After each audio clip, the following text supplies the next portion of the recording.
Hello everyone, welcome back to the channel. तो आज हम लोग फिर से करने वाले हैं निफ्टी 50 का एनालिसिस और जानेंगे कौन कौन सी इंपॉर्टेंट की लेवल्स हैं जिन्हें मार्केट कल यूज कर सकता है।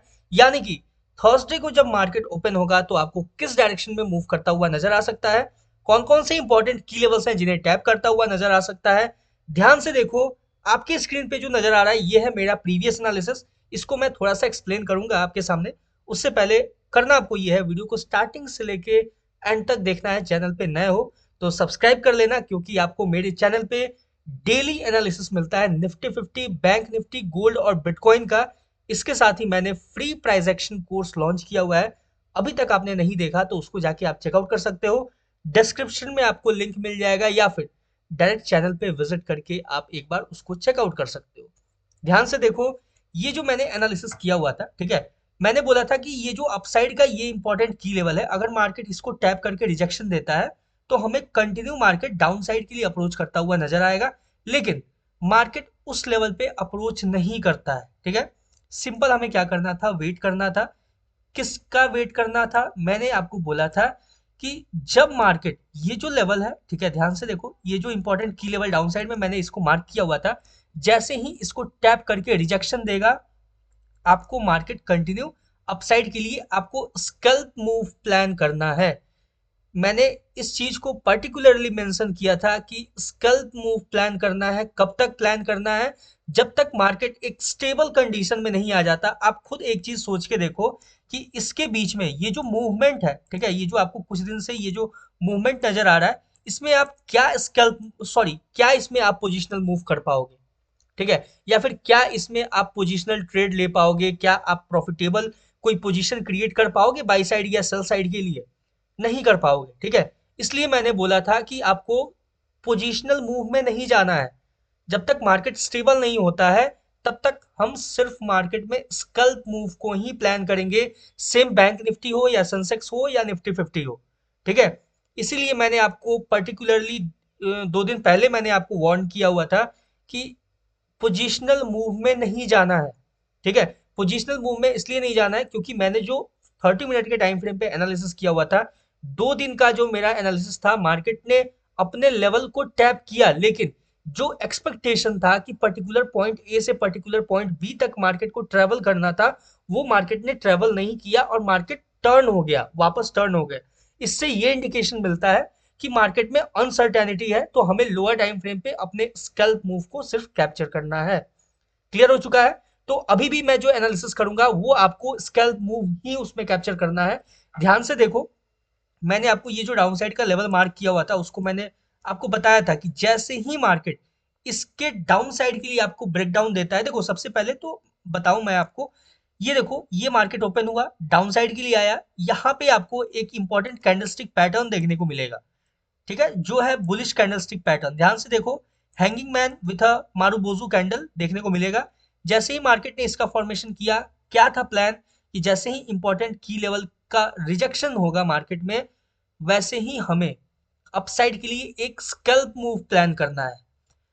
बैक टू बैक अगर आपने इसके बाद भी प्लान किया, ठीक है, अगर चलो मान लो अगर आपने यहाँ पे बॉटम पे नहीं कैप्चर किया इसको, ये कैंडल के बाद भी अगर आपने इसको कैप्चर किया तो 1 2 3 3 से 4 कैंडल आपको बैक टू बैक ग्रीन में आपको मिला होगा।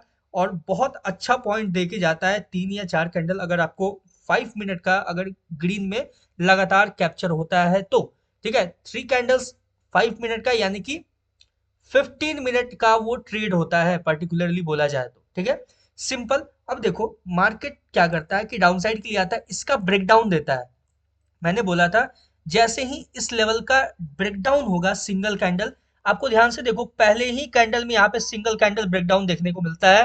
मार्केट थोड़ा सा पुल बैक लेता है इसी लेवल के ऊपर एक ग्रीन कैंडल के साथ, और मार्केट कंटिन्यू आपको स्कैल्प मूव देता है, ठीक है। एक कैंडल, 2 कैंडल का जो भी था, मार्केट ने एक आपको देखो, ये हुआ एक रीटेस्टिंग के बाद एक अच्छा खासा मूव देता है। अगर आप 5 मिनट का 1 2 3 4 5 कंटिन्यू 5 6 कैंडल का, इसके बाद था कि इसके ऊपर जैसे ही फिर मार्केट अगर निकलेगा, ये जो लेवल है इसके ऊपर निकलेगा, तो हम वहां से भी एक स्कैल्प मूव प्लान कर सकते हैं। एग्जैक्टली वैसे ही अभी भी जब तक मार्केट स्टेबल नहीं हो जाता है, मार्केट अभी सर्टेनिटी जो अनसर्टेनिटी है वो फिक्स नहीं हो जाता है, तब तक हम मार्केट को एक पर्टिकुलर स्कैल्प मूव के तरह ही देखेंगे। अभी करंट जो है इंडिया का जीडीपी जो आया है वो पिछले क्वार्टर से 0.1 जो है वो डाउन आया है, तो उसका भी हो सकता है मोस्ट प्रोबेबली आपको कल के मार्केट में अनसर्टेनिटी देखने को मिल सकता है और निफ्टी 50 के ऊपर आपको उसका इम्पैक्ट देखने को मिल सकता है। अब देखो क्लियर क्या होगा कि ये जो लेवल है, ठीक है, ये एज इट इज रहेगा। ये जो मैंने लेवल मार्क किया हुआ है ये इंपॉर्टेंट लेवल है और इसको एज इट इज रहने देंगे। डाउन साइड के लिए देखा जाए तो एक लेवल जो होगा उसको ऐड करना है, वो होगा यहाँ पे, ठीक है। ये एक ब्रेकर ब्लॉक भी है, मैं आपको 15 मिनट के टाइम फ्रेम पे ये क्लियर करूंगा। ये एक ब्रेकर ब्लॉक भी है और इसके साथ ही एक बाइंग एरिया भी है, ठीक है। मार्केट ने अभी इसको टैप नहीं किया है, लेकिन मार्केट इसको टैप करता हुआ नजर आएगा जब डाउन साइड के लिए अप्रोच करेगा। डाउन साइड के लिए कहां से अप्रोच करेगा, यानी कि जो ये अपना इंपॉर्टेंट की लेवल है इसका जब फिर से ब्रेकडाउन होगा सिंगल कैंडल, तो फिर यहां से आपको मार्केट कंटिन्यू डाउन साइड के लिए अप्रोच करता हुआ नजर आएगा। ये जो नेक्स्ट आपका बाइंग एरिया है वहां पे आपको टैप करता हुआ नजर आएगा, मोस्ट प्रोबेबली यहां से डबल बॉटम क्रिएट करके फिर यहां से मार्केट आपको अपसाइड की तरफ में कंटिन्यू अप्रोच करता हुआ नजर आ सकता है या फिर स्कैल्प मूव देता हुआ नजर आ सकता है। ये क्लियर हो चुका है यहाँ तक। ये दो कंडीशन मैंने डिस्कस किया कि जब मार्केट इसका ब्रेकडाउन देगा, सिंगल कैंडल ब्रेकडाउन, ये जो लेवल है, फिर हम कंटिन्यू मार्केट को डाउन साइड के लिए अप्रोच करता हुआ देखेंगे। यहाँ तक क्लियर। अब देखो यहाँ पे एक इंपॉर्टेंट की लेवल निकल के आता है जो कि है ये लेवल, ठीक है। बहुत ही माइनर सा लेवल है, इसको कैसे यूज करना है। अगर मार्केट इसका ब्रेकआउट देता है, ठीक है, अगर इसका मार्केट ब्रेकआउट देता है तो हम यहां से अपसाइड के लिए इस लेवल तक अप्रोच करता हुआ देखेंगे, ठीक है। सिंपल है, देखो बहुत ही इजी है, स्कैल्प मूव है। और अगर इसका भी अगर आपको ब्रेकआउट देखने को मिलता है, यानी कि अगर मार्केट कंटिन्यू मूव करता है अपसाइड और इसको भी ब्रेकआउट करके निकाल देता है अगर अपसाइड के लिए, ठीक है, पहला टारगेट हम यहाँ तक बुक कर सकते हैं, यानी कि अपना जो भी पोजीशन होगा आप उसको मैनेज कर सकते हो यहाँ तक। फिर हो सकता है कि छोटा सा यहाँ पे पुल बैक ले मार्केट, आपके ऑप्शंस को डीके करे। उसके बाद यहाँ से जब फिर इसका सिंगल कैंडल ब्रेकआउट देगा तो आपको कंटिन्यू मार्केट ये जो ब्लैक लाइन है यहाँ पे टैप करता हुआ नजर आ सकता है, अप्रोच करता हुआ नजर आ सकता है ये ब्लैक लाइन के आसपास, ठीक है। तो सिंपल क्या करना है, अगर मार्केट ये जो लेवल है इसका ब्रेकआउट देता है, ये जो लेवल है इसका ब्रेकआउट, फिर हम मार्केट को कंटिन्यू अपसाइड के लिए मूव करता हुआ देख सकते हैं। अपसाइड के लिए ये जो लेवल्स हैं ये एज इट इज रहेंगे अपने इंपॉर्टेंट की लेवल्स, ठीक है। यहाँ पे आप चाहो तो एक ट्रेंड लाइन भी मार्क कर सकते हो।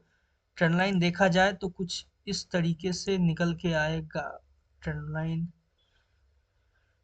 अभी ट्रेंड लाइन के लिए यहाँ पे सही एरिया नहीं है, ठीक है। मुझे लगा कि मार्केट एक ट्रेंड लाइन दे सकता है, लेकिन ट्रेंड लाइन अभी तो फिलहाल देखने को मिल नहीं रहा है अपने को, ठीक है। ठीक है, कोई दिक्कत नहीं है, हम उसको एज इट इज रहने देंगे, ठीक है। इसको रिमूव करते हैं और ट्रेंड लाइन को तो नहीं है कोई इशू, ठीक है। हाँ, यहाँ पे कोई भी ट्रेंड लाइन नहीं है, ठीक है, इसको एज इट इज रहने देंगे। हालांकि अगर यहाँ पे बहुत लो लेवल पे देखा जाए तो ऐसे कुछ तरीके से ये ट्रेंड लाइन को यूज कर सकते हैं, लेकिन उसके ये जो ट्रेंड लाइन होगा ना इससे ज्यादा इंपॉर्टेंट होगा ये जो अपना की लेवल है, ये इंपॉर्टेंट होगा। तो ये इंपॉर्टेंट की लेवल को हम सिंपल यूज करने वाले हैं।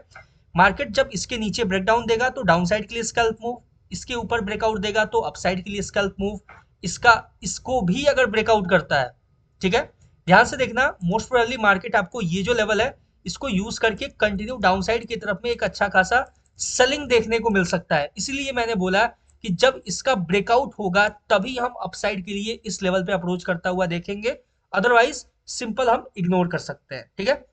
यहाँ पे ये जो लेवल है ये एक बहुत ही अच्छा सेलिंग एरिया है। अगर मार्केट इसको टैप करके रिजेक्शन देता है, यानी कि ये जो हाई है ये हाई को भी स्वीप करेगा और ये जो सेलिंग एरिया है इस सेलिंग एरिया को भी यूज करेगा, और अगर रिजेक्शन देगा तो मार्केट को डाउन साइड के लिए ही अप्रोच करता हुआ देख सकते हैं। क्लियर हो चुका है। जब तक इसका ब्रेकआउट ना हो, सिंगल कैंडल ब्रेकआउट, इसके ऊपर क्लोजिंग ना हो, ये जो इंपॉर्टेंट की लेवल है, तब तक हम मार्केट को अपसाइड के लिए किसी भी लेवल पे अप्रोच करता हुआ नहीं देख सकते हैं, ठीक है। ये जो लेवल है ना ये बहुत इंपॉर्टेंट लेवल है, ये आपको इंपॉर्टेंट रोल प्ले करता हुआ भी नजर आएगा मार्केट में। जब तक इसका ब्रेकआउट नहीं होता है मार्केट का जो सेंटिमेंट है वो नेगेटिव साइड ही ज्यादा हैवी रहेगा, ठीक है। और अगर कंटिन्यू डाउन साइड के लिए अप्रोच करता है तो इसका ब्रेकडाउन का वेट करेंगे।